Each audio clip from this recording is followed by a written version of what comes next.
നമസ്കാരം, പുതിയ വീഡിയോയിലേക്ക് എല്ലാവർക്കും സ്വാഗതം. അപ്പോൾ ആദ്യമായിട്ട് വീഡിയോ കാണുന്നവരാണെങ്കിൽ ഈ ചാനൽ സബ്സ്ക്രൈബ് ചെയ്യുക, ലൈക്ക് ചെയ്യുക, ഷെയർ ചെയ്യുക, സപ്പോർട്ട് ചെയ്യുക. തമിഴ്നാട്ടിൽ BSc നഴ്സിംഗ് കോഴ്സുമായി എൻജിനീയറിംഗ് കോളേജുകൾ എന്ന് കേൾക്കുമ്പോൾ എല്ലാവർക്കും ഒരു അത്ഭുതമായിരിക്കും. എൻജിനീയറിംഗ് പ്രവേശനം നേടുന്ന വിദ്യാർത്ഥികളുടെ എണ്ണം കുറഞ്ഞതോടുകൂടി BSc നഴ്സിംഗ് കോഴ്സ് തുടങ്ങി തമിഴ്നാട്ടിലെ എൻജിനീയറിംഗ് കോളേജുകൾ ജോലി സാധ്യതയുള്ളതിനാൽ നഴ്സിംഗ് കോഴ്സ് ചേരാൻ വേണ്ടി വിദ്യാർത്ഥികൾ തിരക്കിടുന്ന സാഹചര്യത്തിൽ കോളേജുകളുടെ ഈ നടപടി തുടങ്ങിയിരിക്കുന്നത്. എന്നാൽ കോഴ്സ് തുടങ്ങിയ പല കോളേജുകളിലും ഇന്ത്യൻ നഴ്സിംഗ് കൗൺസിലിൻ്റെ മാർഗനിർദ്ദേശങ്ങൾ പാലിക്കുന്നില്ല എന്ന് Tamil Nadu nursing and midwifery council കണ്ടെത്തിയിട്ടുണ്ട്. ഇതിനെ തുടർന്ന് ഇന്ത്യൻ നഴ്സിംഗ് കൗൺസിലിൻ്റെ മാനദണ്ഡങ്ങൾ പാലിച്ചില്ലെങ്കിൽ അംഗീകാരം പിൻവലിക്കുമെന്ന് കൗൺസിൽ മുന്നറിയിപ്പ് നൽകിയിട്ടുണ്ട്. മലയാളികൾ ഉൾപ്പെടെ ഒട്ടേറെ വിദ്യാർത്ഥികൾ തമിഴ്നാട്ടിലെ കോളേജുകളിൽ BSc നഴ്സിംഗിൽ കോഴ്സ് പഠിക്കുന്നുണ്ട്. അതിനാൽ അവരെയും ഇത് ബാധിക്കും. അത്തരം കോളേജുകൾ നഴ്സിംഗ് വിദ്യാർത്ഥികളെ അനുബന്ധ ആരോഗ്യശാസ്ത്ര, എഞ്ചിനീയറിംഗ് വിഷയങ്ങളും പഠിക്കാൻ നിർബന്ധിക്കുന്നതായി കൗൺസിലിന് വിവരം ലഭിച്ചിട്ടുണ്ട്.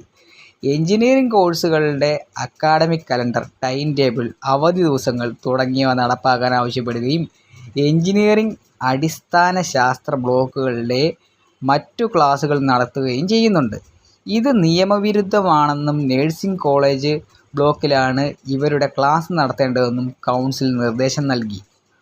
പ്രിൻസിപ്പൽ ഡയറക്ടർക്ക് കീഴിൽ ചില കോളേജുകൾ നഴ്സിംഗ് കോളേജ് പ്രിൻസിപ്പൽമാരെ സ്വതന്ത്രമായി പ്രവർത്തിക്കാൻ അനുവദിക്കാത്തതിനാണ് മറ്റൊരു വീഴ്ച. ഇത് മാനദണ്ഡങ്ങൾക്ക് വിരുദ്ധമാണെന്നും പ്രിൻസിപ്പൽമാർക്ക് ഭരണപരമായിട്ടുള്ള പൂർണ്ണ സ്വാതന്ത്ര്യം അനുവദിക്കണമെന്നും കൗൺസിൽ നിർദ്ദേശം നൽകിയിട്ടുണ്ട്. ഇൻസ്പെക്ഷൻ സമയത്തൊഴികെ അക്കാഡമിക്, ഹോസ്റ്റൽ സൗകര്യങ്ങൾ മറ്റു കോഴ്സുകളിലുള്ളവയുമായി പങ്കുവയ്ക്കുന്നതായും കണ്ടെത്തിയിട്ടുണ്ട്. നഴ്സിംഗ് അധ്യാപകരെ മറ്റു കോഴ്സുകൾ പഠിപ്പിക്കാൻ നിർബന്ധിക്കുന്നതാണ് മറ്റൊരു നിയമലംഘനം. ചില കോളേജുകൾ അധ്യാപകരുടെ ഒറിജിനൽ സർട്ടിഫിക്കറ്റുകൾ നിയമവിരുദ്ധമായി പിടിച്ചുവെക്കുന്നതായും കണ്ടെത്തിയിട്ടുണ്ട്. ഇത് അവസാനിപ്പിക്കാനും സർട്ടിഫിക്കറ്റുകൾ ഉടൻ വിട്ടു നൽകാനും council registrar doctor S. Annie Grace Kaimalathi നിർദ്ദേശം നൽകി.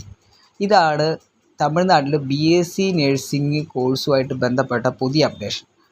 അപ്പോൾ ഇതിൽ മാനദണ്ഡം പാലിക്കാത്തതിനെതിരെ നഴ്സിംഗ് കൗൺസിൽ സ്ട്രിക്റ്റായിട്ട് ആക്ഷൻ എടുക്കുന്നുണ്ട്.